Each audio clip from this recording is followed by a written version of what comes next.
Good morning, y'all.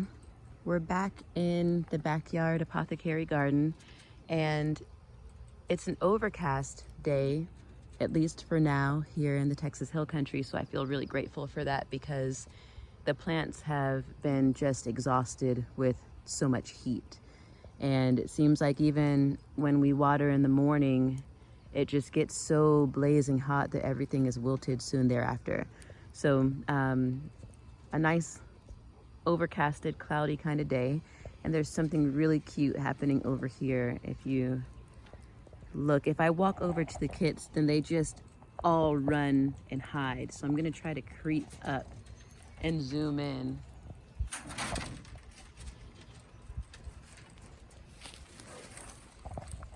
Hey, Wimberly. I really love Wimberly's little mouth, how pink it is. She's a very beautiful rabbit. Wimberly is a Californian breed. Look at all her little kits. They're so fat and healthy. They've been eating wild greens and, let me zoom out a little bit, drinking water now. So they're just growing up so fast. She actually gave birth to 12 kits and 7 of them survived. So we did have 5 kits that didn't make it, and they're planted over here and making the way into the poison garden in our little pet cemetery. So one way that you can identify the Californian rabbit is that they're white rabbits, but they have the dark brown ears. And if you look at the little, she has this little kind of like lightning bolt pattern at the base of her ears that's really quite sweet, and I haven't seen that in another Californian. Maybe I just haven't seen a lot of Californian rabbits, but she's the prettiest one I've ever seen, and her little pink mouth. So I think Wimberly's just really beautiful, and she's such a good mother. The New Zealand breed of rabbit, if we ever get over to Ninja, he's actually on the other side of the garden, but if we make our way over there today, the New Zealand rabbits look similar. They're white rabbits with the pinkish, purplish, bluish eyes, but they're just all white. So Californian is white with the dark ears and the pink eyes, and then New Zealand is all white with the pink eyes. So Wimberly was bred with Jeremy, who is a champagne rabbit, and he's dark brown, like a brownish gray with brown eyes, because Nathan was really freaked out. When we first got rabbits, he was freaked out by the pink eyes, and so we were looking for some rabbits that had brown eyes. So we found the champagne rabbits, and Wendy and Jeremy are both champagne rabbits with the brown eyes, and they were both show bunnies in their previous lives before they came here to be breeding rabbits. They were still breeding rabbits, but they were breeding rabbits for show bunnies, which is why they're just so beautiful with their coats and everything. They're like top of top. So these bunnies are half Californian and half champagne, which is why they came out with that dominant darker color. Okay, this was not supposed to be a video about rabbits, but I mean, how can you not stop and visit with these guys? They bring so much joy to the backyard gardens, and anytime I'm weeding out, I am always thinking about the rabbits because they get all the weeds. So I come and I cut the weeds. I don't really pull them up from the root that often. Some things I pull up from the root, but I kind of give everything a trim so that it can keep growing, so that we can keep having a fresh source of wild weeds to feed the rabbits, which is what Wimberly wants right now. That's why she's coming up to the side of the tractor, because she knows that when I come over, I'll give her some weeds. All right. So this bed, I really love this bed because it has so many different things going on in it. And if any of you had visited the school before, you know that this whole backyard space was just very wild, and there were some things growing back here, but they were kind of scattered. So in this bed, I started by rocking it off. So these are all stones from the land, a little quarry just beyond the fence, where there's just a bunch of these huge stones right under the ground, which is the Texas Hill Country is just basically a lot of rock, which is why we've had to build the soil so much. But then I kind of went around the yard and gathered up all of the Echinacea that was just scattered all over, and I moved it over here to this bed. And then after last year, I just kind of started putting all kinds of different plants into this bed. So here you can see the Echinacea. Some of this Echinacea is coming back. Some of it is baby Echinacea. Like this is probably a little baby here. These two here and here are definitely older. Here's some Echinacea that's actually coming to flower. The flowers start out as this white yellow color, and then as they come into full bloom, they'll turn that pink that we recognize.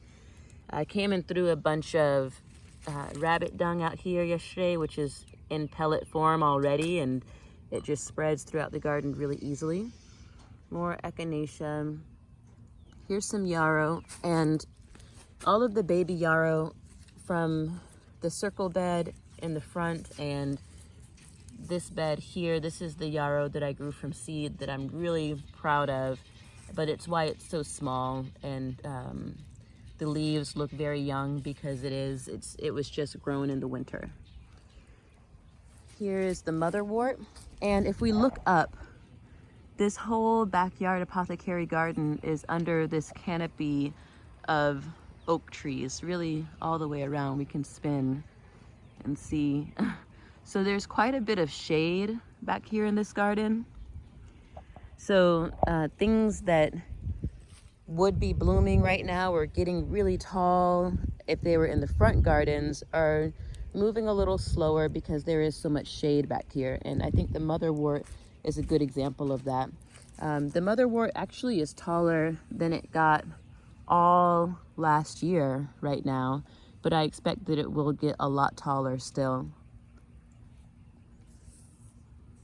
The leaves look really healthy, and I cut this back in the fall. These little, these inchworms are driving me crazy. And inchworms are actually, we're looking them up, like why are there so many inchworms? And I still don't really know why. I just think it's a big year for the oak pollen and the inchworms the inchworms are falling out of the oak trees. But the inchworms are actually caterpillars for a bunch of moths, apparently. So I don't know how many moths we'll have, because it seems like the inchworms are probably dying by the thousands.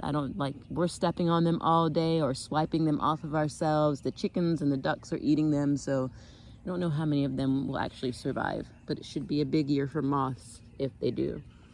Here's some poppies. These haven't started flowering yet. They're just kind of growing really tall. There's some more over here that are very tall. Poppies always, the leaves remind me of lettuce,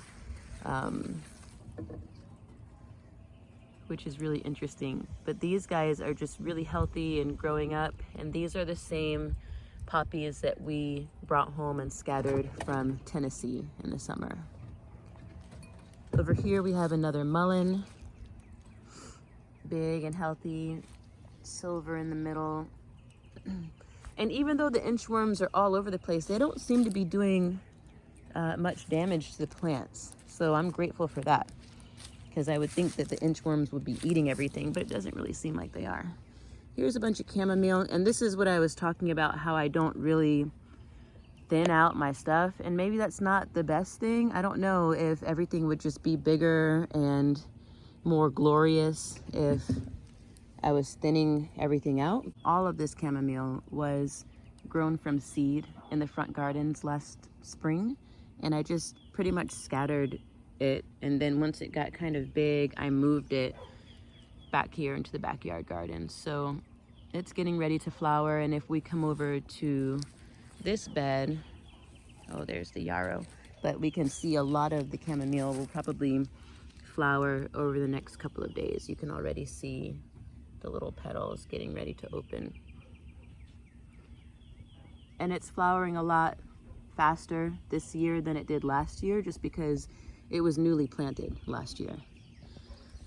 And here we have all of the yarrow is coming into bloom. It's standing up really tall. It's about up to my waist.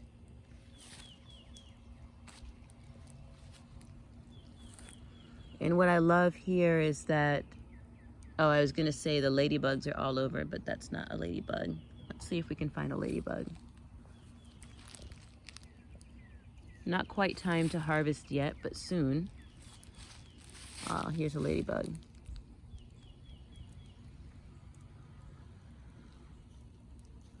And the ladybugs have been all over the yarrow right now. Here's another one. Always happy when you see the ladybugs, beneficial insects. Oh, here's another.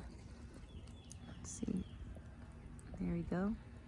So if there were any aphids, or I don't know what else ladybugs eat, but I know they eat aphids, so I feel like the yarrow is well protected. It's super healthy. And I made a post about the yarrow just recently, just because it's such a powerful first aid herb for so many of us, but definitely here on the farm. I remember one year, this was years and years ago, there was like a dog chain or something that got thrown into the fire pit, and one of the kids stepped on it with bare feet and burned the bottom of their foot. And I diluted some yarrow tincture and put it on that burn, and it took the pain away just almost instantly, and it healed very fast. Probably in a matter of days, that burn was healed. And so whenever, I guess I wouldn't necessarily think of yarrow as being burn medicine, but we've used it so many times in the past, specifically for burns. Like one time I reached into the oven and grabbed a cast iron pan with my bare hand because I don't know what I was thinking, but I burned my hand really badly. And again, I went to that yarrow and just held the diluted tincture in a cloth on my hand probably for like 10 minutes. And it took that sting out, and the burn healed just rapidly. Because you know, with burns, you can still feel, even if you have a burn on your hand and you're running your hand under warm water, it will just reactivate that burn again. But the yarrow just really calms it down so much that won't even happen. That's been my experience. But yarrow we use for cleaning wounds and healing bleeding, or staunching bleeding, slowing bleeding for like a bloody nose, or even very heavy menstrual bleeding. Yarrow is good for just slowing that down and balancing it out. So we're using yarrow here at home for lots of first aid stuff, and I like to also add yarrow into an herbal bath a lot. Here is actually this flower, this blue cornflower. Let me get that inchworm silk off. This blue cornflower bloomed today. So this is the first blue cornflower face that I've seen ever in person. And I grew a bunch of blue cornflower from seed, and eventually moved it out into the garden. And so I anticipate that a lot of that will be coming into bloom. And you can see this one has a bunch of different little flower heads that are coming. So I'm really excited to have this blue cornflower in the garden. More poppies back here. More chamomile over there. So chamomile, yarrow, poppies, blue cornflower. Here's a mulberry tree. There's another mulberry and another mulberry. And a couple of years ago, those mulberries just showed up, just growing wild. So I didn't prune them because I feel like that kind of stunted their growth last year. And so they're just growing back and standing tall. I don't know when we'll get fruit from those. I don't know how old a mulberry tree needs to be before it starts bearing fruit. This is a blueberry bush, which just recently went into the ground. It was actually suffering in a pot. And so we just put it in the ground here. It had a little peach tree that was not well established and it didn't survive the freeze. So now this blueberry is here and I hope that it kind of bounces back. It's covered in inchworms, which are probably, I don't know if they're eating it. You know, it's an interesting thing that's happening here with the inchworms, and I'm excited to see them go because they're just everywhere. It's hard to capture on camera, but they're really hanging from the sky every which way. Got a bunch of little passion flower pups still showing up in the garden. Here are more of the passion vine. And all of this passion vine will start to climb this vertical archway. And so all through the summer, the passion vine really takes over this area. It was the first thing here. And so all of these pups are coming off of the grandmother, which I'll show you where I originally planted. So this passion vine here is probably the closest to the grandmother that I planted back in 2015. I planted it here along the fence, and then the deer promptly started eating it as soon as it started climbing. But you can see the old tendrils here. Let's see if I can capture that on video. It's gonna be hard. Well, you can't really see them, but there's a bunch of old tendrils that have just dried up over the years. But this is where it originated. So I'll try to maybe train this one to go in a different direction so it doesn't climb this fence, which is where all the deer live back there. Here we have borage popping up. I came in, planted a bunch of borage seeds back here, and this bed is just kind of coming back to life. There's a bunch of different flowers and things I planted back here, but nothing is really coming into bloom just yet. Everything's kind of just now popping up. Here's another passion vine. And this vine that's climbing the fence is one of those pearl milkweeds that gets the really pretty flowers that have the little pearl in the center. I love it when they show up. They're like little fairy flowers.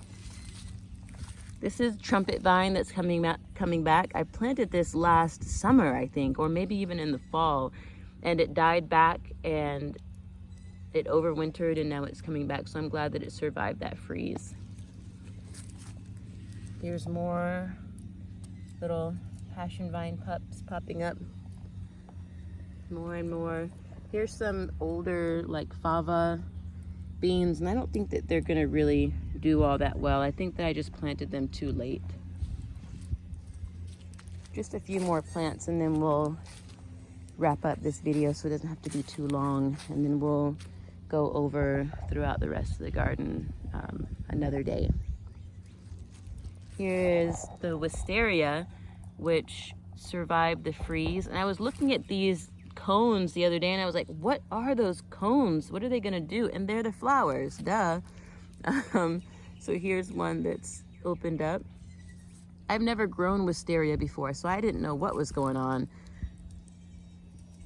The flowers are just so voluptuous. Really, they have a lot going on in the flowers. And I love this curlicue that happens in the vine. It's kind of like the traditional pig's tail. I feel like I always say that every time we look at the wisteria, but a bunch of new growth on the wisteria is popping up and climbing the fence. All of this is new growth. This pig's tail, new growth. And then a bunch of fertilizer down there, just basically rabbit poo and some compost.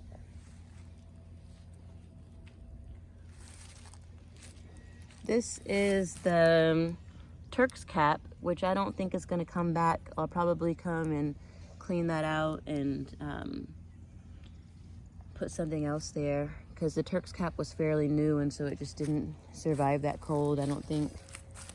Here's some blackberry that we thought we moved, and it's just so resilient that it's coming back over here. Some salvia.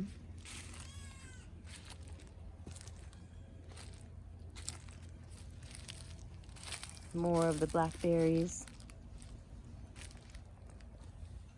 And I think we'll probably stop here for today because we could just go on and have another half-hour video, but we'll cut for now and we'll come back and look at the elders and the lilies and some of the things that are over on the other side of the garden.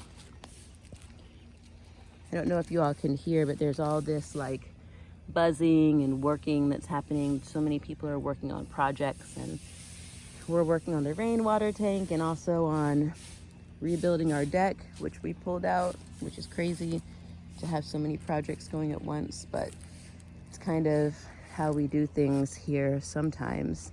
There'll be like a really low time and then a really energized time. So the winter is kind of the lull for us. And now for the spring, things are popping, projects are back up and running. We're tearing things down, rebuilding things. So it's a good time. All right, I will catch you all later and we will look at more areas of the backyard apothecary gardens. Thank you for joining me here. Namaste. P.S. I realized that I forgot to even come over here. So here we have the rue, which I cut way back just in the beginning of the spring, and it's already coming back strong. The rue grows so well here, and I've planted this as really a protection herb for the garden. It's one of my favorite, very witchy herbs. I feel like every witch should have rue growing in their garden. Just my personal opinion. Here's a fig that's coming back. This fig is a couple years old, and hopefully it'll get a chance to grow big and maybe produce some fruit this year. If not this year, then I have high hopes for next year. But you know, trees are like that long sight. You know, I try to keep in mind that when we plant trees, we will not necessarily see the fruits of that labor until sometimes years later, most of the time years later. So trees teach me to be patient. Here's Ola, and Bebop is what I named this little guy. He's kind of like Ola's sidekick, or maybe he's like, I don't know.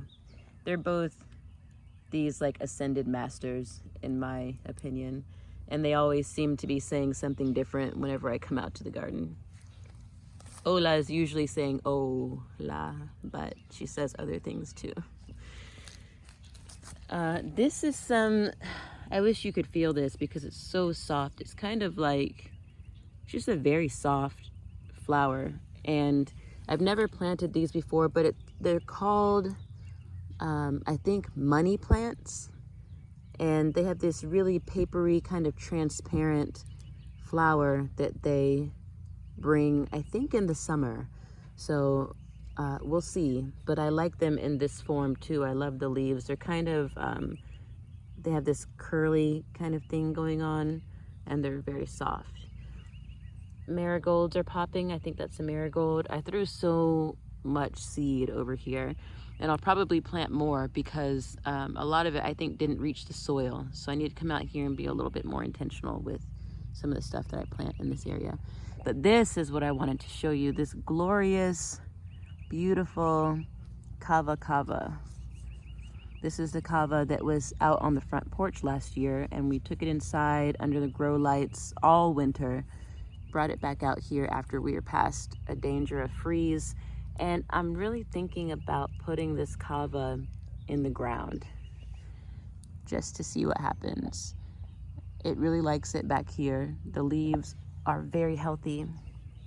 And it's kind of like the kratom experiment to see what happens with the kratom trees. I just really want to see what happens with this kava if I just take that leap of faith and put it in the ground, because I would think that we can't grow kava here in Texas, but I don't know if that's actually true. So I think I'm gonna give it a go and see what happens. and I'll keep you all posted. The henna trees, I planted 2 henna trees in the front yard, and they're doing great. So once we make our way eventually to the front, I'll show you those henna trees. So just because you think it can't grow doesn't mean it can't. So I think it's worth a try to see what happens. But that was my PS. I just was watching that other video and I was like, oh man, there's the kava in that video, but we didn't even talk about it. So kava, money plants, rue, and fig. All right, check y'all later.